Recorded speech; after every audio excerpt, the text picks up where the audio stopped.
Le 8 mars au Cameroun est très souvent mouvementé par les activités festives des femmes. Une jeune entrepreneuse a choisi ce moment pour joindre l'utile à l'agréable. Pour ce faire, elle fabrique des sacs qui cadrent avec cette fête des droits des femmes. Découvrons ensemble les sacs faits à base de perles et de tissus du 8 mars. Dans ce reportage, bien évidemment, que signe le groupe Investi et Innové en Afrique TV.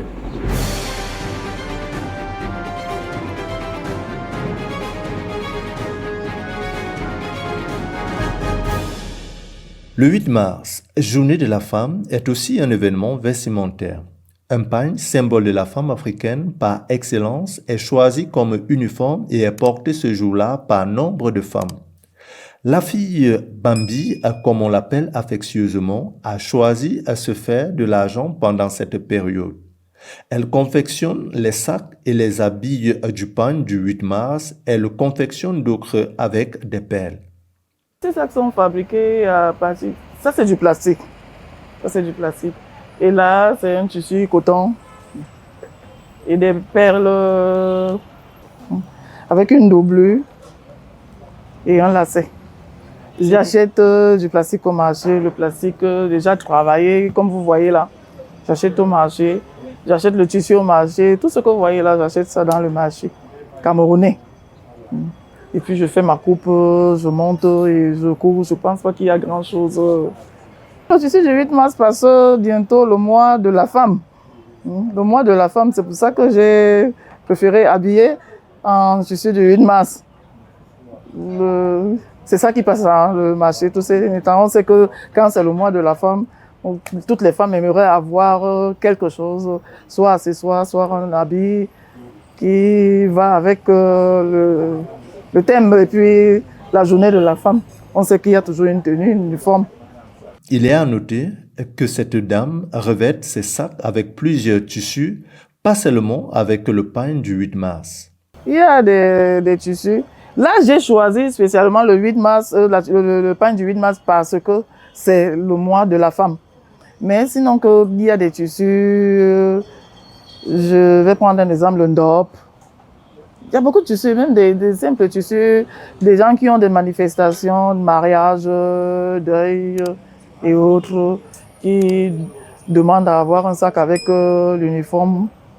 Un sac peut prendre 2 à 2 heures et demie. 2 heures et demie. La coupe, la couture, finition et puis c'est bon. Madame Bambibi est une entrepreneuse qui touche pratiquement à tout. L'entrepreneuriat coule dans ses veines. Bon, tout dit, je ne peux pas dire que j'ai fait une formation. C'est un don du ciel. Parce que je ne fais pas que ça.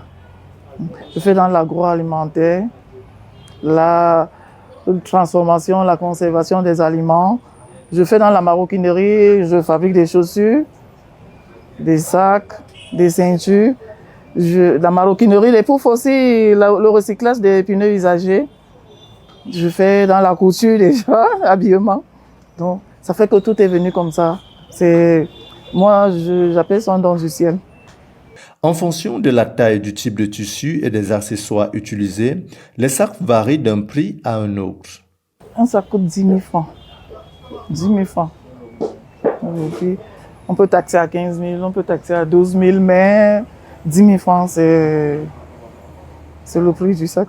Malgré la beauté de ces sacs, le Made in Cameroun peine à s'ancrer dans les habitudes des consommateurs. Les Occidentaux, les Camerounais, tout le monde. La preuve en est que hier, on a vendu ici près de 20 sacs. Et ce n'était que des Occidentaux, des étrangers. Les perles sont des accessoires qu'elle utilise aussi pour confectionner ses sacs, quoiqu'elles coûtent un peu plus cher que les sacs revêtus de tissu. Ça, c'est à partir des perles. Ce sont des perles. Ce sont des sacs fabriqués avec des perles. Nous les montons ici sans problème. Et 2 heures, 3 heures, on a déjà fini un petit sac comme ça. Une bandoulière, quoi.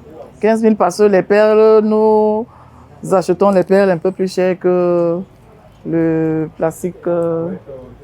Les matériels qu'elle utilise pour confectionner ces sacs varient en fonction des périodes, ce qui explique le prix des sacs.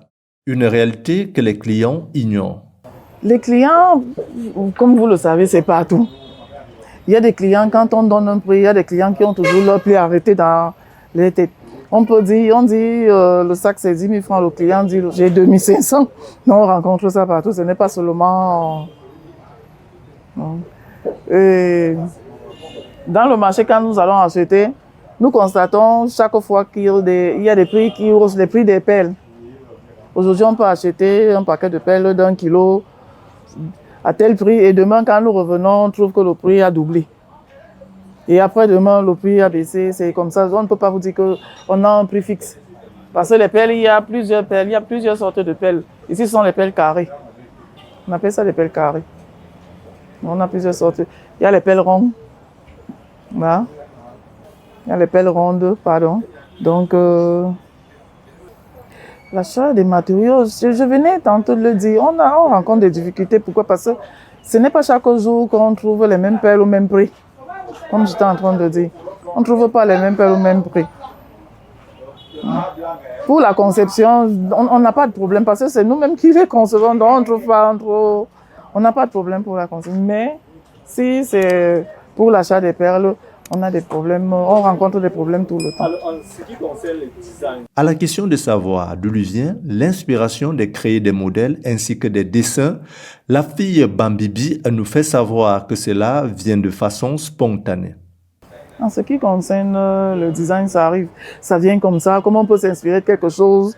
On peut être assis, on peut être couché, et puis on rêve de quelque chose ou alors on voit quelque chose. Ça arrive, je ne peux pas expliquer. Ça arrive comme ça, ça arrive comme ça. Cette femme entrepreneuse, par ailleurs coordonnatrice du pôle artisanal du Musée national, vit de son art et encourage la jeune fille ainsi que les femmes à se lancer dans l'entrepreneuriat. L'activité nourrit son homme.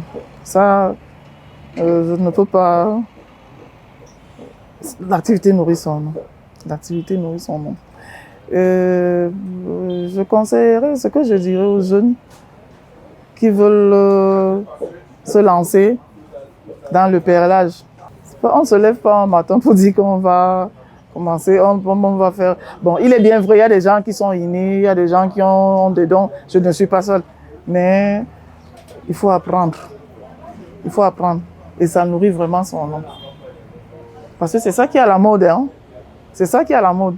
C'est parce que vous n'avez pas trouvé les chaussures. Nous avons souvent les chaussures, les colliers, les boucles, les bijoux en pelle.